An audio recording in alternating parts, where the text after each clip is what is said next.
Hello बच्चों। आज हम हमारा last topic capital structure start करते हैं।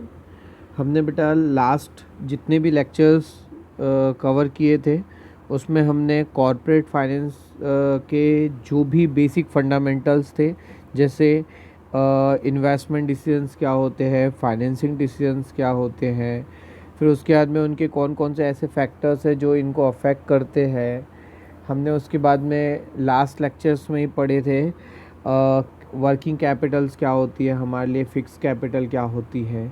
बेटा हम लोगों ने शॉर्टली ये जानने की कोशिश किए थे कि हमारे पास अगर हम फाइनेंसिंग करते हैं, फाइनेंसिंग करना मतलब पैसा बुलाते हैं, तो पैसा बुलाने के लिए हमें अलग अलग सोर्सेज की ज़रूरत पड़ती है। जैसे मैंने बेटा हर लेक्चर में आपको इक्विटी के बारे में बताया था। इक्विटी क्या होता है? वो कैपिटल जो हमारे कंपनी के शेयर होल्डर्स के द्वारा के हेल्प से कलेक्ट किया जाता है। मतलब अगर हम इक्विटी शेयर कैपिटल के थ्रू आउट पैसा कलेक्ट करते हैं तो वो हमारी कंपनी का ओन कैपिटल कहलाता है, या फिर हम प्रेफरेंस भी हमारी कंपनी का ओन कैपिटल कहलाता है बेटा।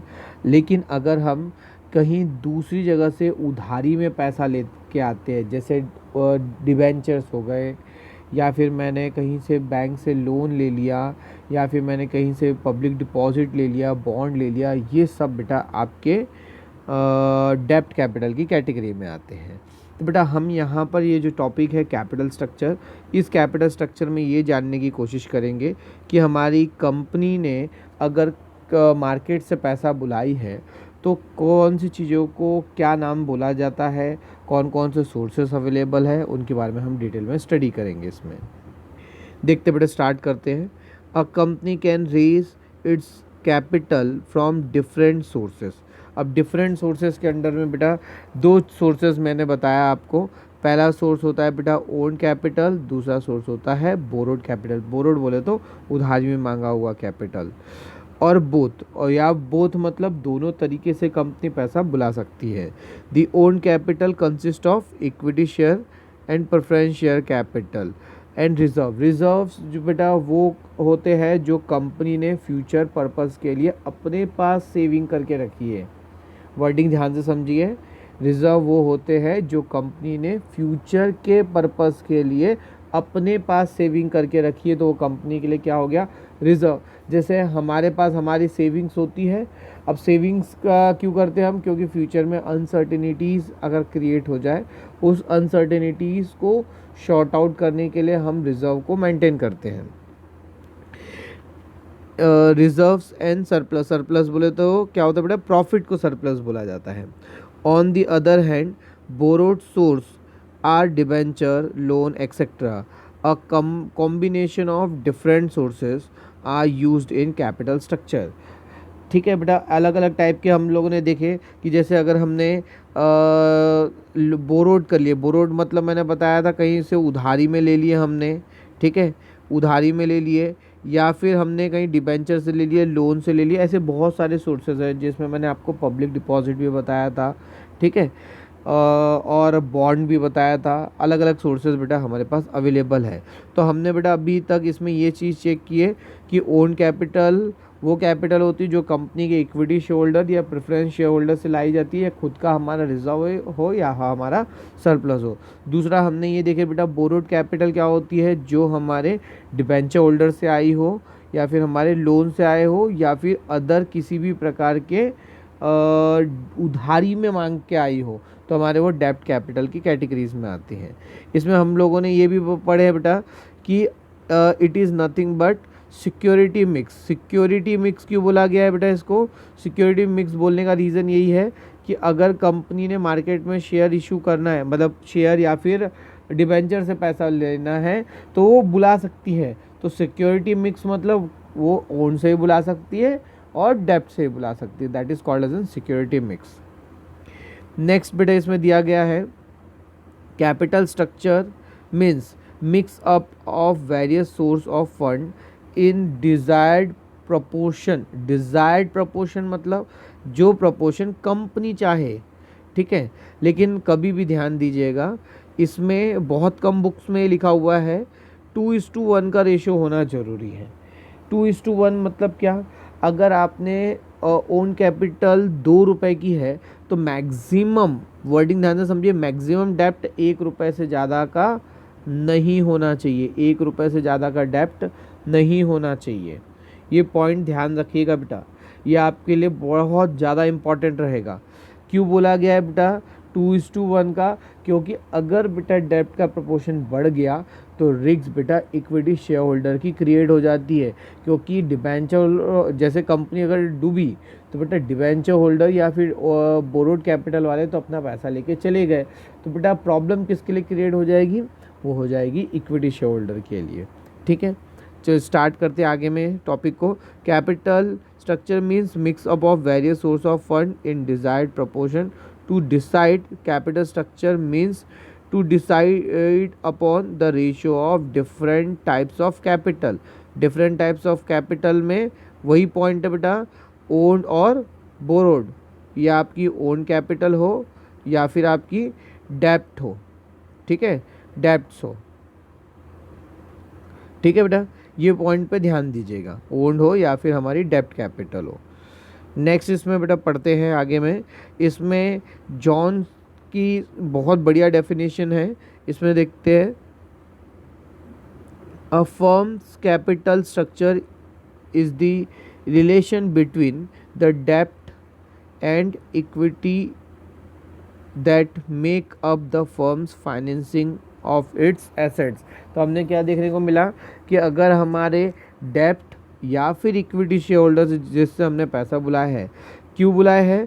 That make up the firm's financing its assets, क्योंकि हमारे को हमारी एसेट्स परचेज करना है तो हमारे पास ये सोर्सेज आएंगे, तभी तो हम कैपिटल एक्सपेंडिचर कर पाएंगे, तभी तो हम फिक्स्ड कैपिटल के तौर पे अपनी कैपिटल एक्सपेंडिचर कर पाएंगे, बिल्डिंग खरीद पाएंगे, मशीनरी खरीद पाएंगे। ऐसे सोर्सेज हमारे को देखने को मिलता है बेटा। नेक्स्ट है इसमें, दस capital structure is the composed of own fund and borrowed fund। own fund include share capital, reserve, free reserve and surplus, whereas borrowed fund represent debenture, bank loan, long term loan provided by financial institutions। ठीक है बेटा, ये सब चीज़ों पे ध्यान दीजिएगा। Next इसमें दिया हुआ है बेटा, कंपोनेंट्स क्या होते हैं? कंपोनेंट्स का मतलब केवल उसके नेचर्स है, टाइप्स है उसके। ठीक है, कि क्या क्या टाइप के कैपिटल स्ट्रक्चर होते हैं, मतलब किस किस तरीके से हम कैपिटल बुला सकते हैं। तो बेटा इसमें दिया हुआ है आपके पास, पहली तो इक्विटी शेयर कैपिटल।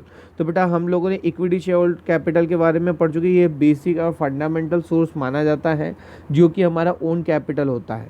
जो कंपनी के शेयर में इक्विटी शेयर के थ्रू आउट पैसे देते हैं वो कंपनी के कौन होते हैं? ओनर होते हैं। स्टार्ट करते बेटा इसको। It is the basic source of financing activity. Financing activity बुलाया है, फाइनेंसिंग क्यों बोला गया? क्योंकि हमारा बेटा फाइनेंस जनरेट करके दे रहा है ये। Equity shares are share which get dividend and repayment of capital after it is paid to preference share। they own the company, they bear limited ultimate risks associated with the ownership। ये ultimate risk जो मैंने आपको पहले बताया था ना, ये 2:1 का रेशो, कि अगर डेप्ट का प्रपोर्शन बढ़ा तो रिस्क किसकी बढ़ जाएगी? इक्विटी शेयर होल्डर की। तो that is called as an ultimate risk. ठीक है, क्यों रिस्क है? क्योंकि कंपनी डूबी तो पहले पैसा लेके जाने वाले डेप्ट वाले हैं, और बाकी में जो पैसा बचा वो किनको मिलेगा? इक्विटी को मिलेगा। इसीलिए बोला गया है अल्टीमेट रिस्क किसकी होती है? इक्विटी शेयर होल्डर की होती है। क्योंकि लास्ट में जब हम पेमेंट, जब कंपनी बंद होती है और लास्ट में जब हम पेमेंट देने के लिए खड़े हो रहते हैं तो सबसे लास्ट में पेमेंट जाने वाला होता है इक्विटी शेयर होल्डर को। ठीक है बेटा, दे कैरी डिविडेंड, उनको रिटर्न में क्या मिलता है? Dividend at a fluctuating rate depending upon the profit. तो बेटा इनको फिक्स नहीं मिलेगा, इनको प्रॉफिट्स के हिसाब से फ्लक्चुएटिंग रेट में मिलते रहेगा डिविडेंड। ठीक है, नेक्स्ट टॉपिक स्टार्ट करते बेटा इसमें प्रेफरेंस शेयर का। प्रेफरेंस शेयर स्टार्ट करते। Preference share carry preferential right as to payment of dividend, as to payment of dividend मतलब डिविडेंड का राइट्स दिया गया है, and have priority over the equity share for return of capital when the company is liquidated. और अगर company liquidate हो गई तो पहले इक्विटी से पहले किसको राइट दिया गया है, प्रेफरेंस को राइट दिया गया है, ये राइट्स है।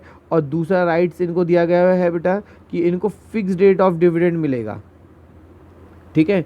इनको प्रॉफिट वगैरह से कोई खास लेना देना नहीं है, लेकिन इनको फिक्स डिविडेंड मिलेगा, ठीक है। नेक्स्ट है बेटा हमारे पास रिटेन अर्निंग। देखिए बेटा रिटेन अर्निंग ये 12th के एग्जामिनेशन का सबसे इम्पॉर्टेंट पॉइंट मानते हैं और एग्जामिनेशन में बहुत रिपीटेड आता है, तो इसका थोड़ा सा इंट्रोडक्शन टाइप का दिया गया है। हालांकि आगे हम डिटेल में पढ़ेंगे चैप्टर्स को और भी, वहाँ पे भी ये रिटेन अर्निंग आएगा, लेकिन बेटा ये ध्यान रखिएगा एग्जामिनेशन पॉइंट ऑफ व्यू से बहुत इंपॉर्टेंट पॉइंट रहेगा ये।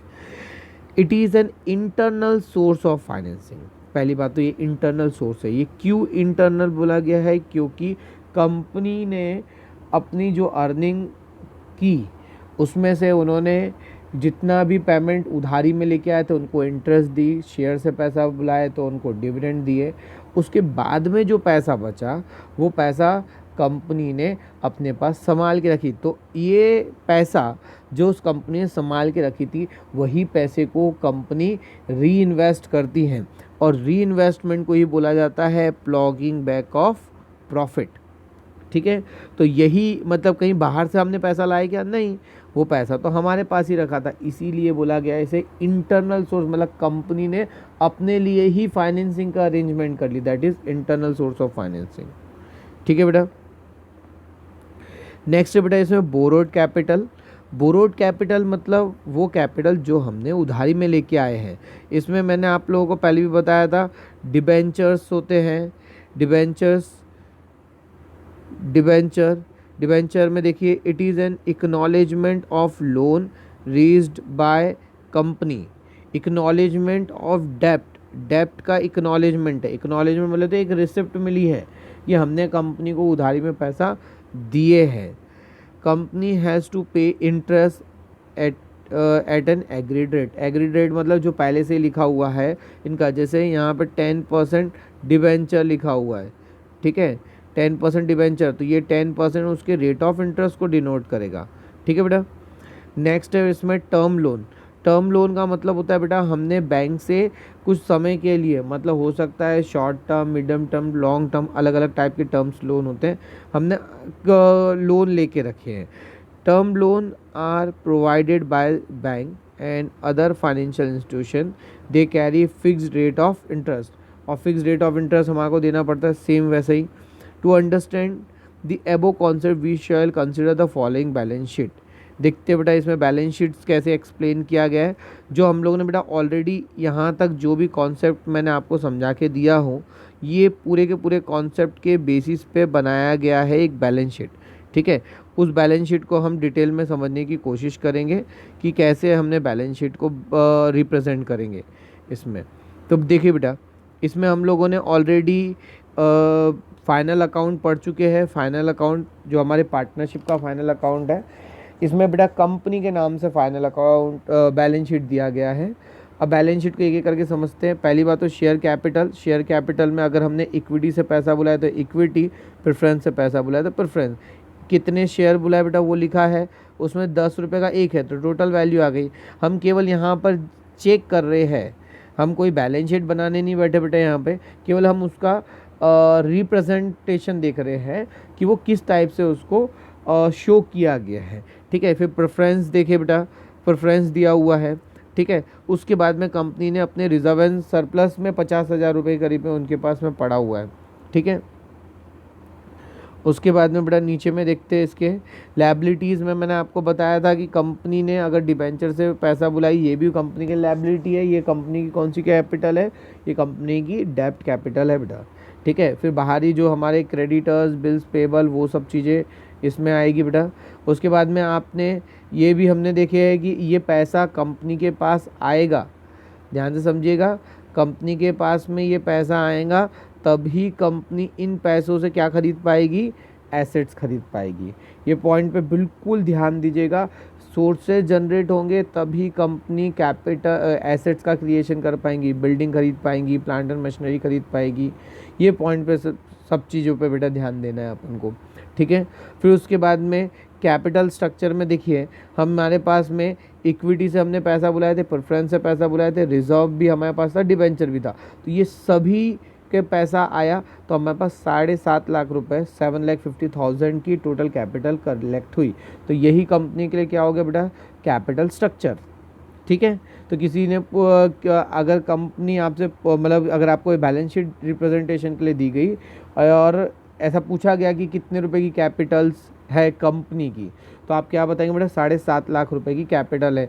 इस टाइप से हमने बेटा अभी तक हम लोगों ने पूरा टॉपिक या आज के दिन में ख़त्म किए हैं। और इससे रिलेटेड कोई भी डाउट्स है, कोई भी प्रॉब्लम्स है बेटा, इसमें कोई रिवीजन की खास ज़रूरत नहीं है, छोटी मोटी चीज़ें हैं बेटा, ठीक है। तो भी किसी को कोई डाउट्स है तो मेरे से आप पूछ सकते हैं बेटा। मैंने इतना क्लियरिफाई करके दिया हो कि आप इनके ऑब्जेक्टिव्स, इनके डिस्टिंक्शन बिटवीन सब कवर कर सकते हैं। ये एग्जामिनेशन में आने वाला सबसे इम्पॉर्टेंट डिस्टिंक्शन बिटवीन रहेगा fix capital and working capital का, ठीक है बेटा। इसमें मैंने ऑब्जेक्टिव भी, आप देखिए ऑब्जेक्टिव भी बहुत अच्छे से आपके क्लियर हो जाएंगे, ठीक है। कोई भी प्रकार के आपको डाउट्स है तो बेटा मेरे से आप कांटेक्ट कर सकते हैं बेटा। नेक्स्ट लेक्चर में हम नए टॉपिक को स्टार्ट करेंगे। Thank you very much.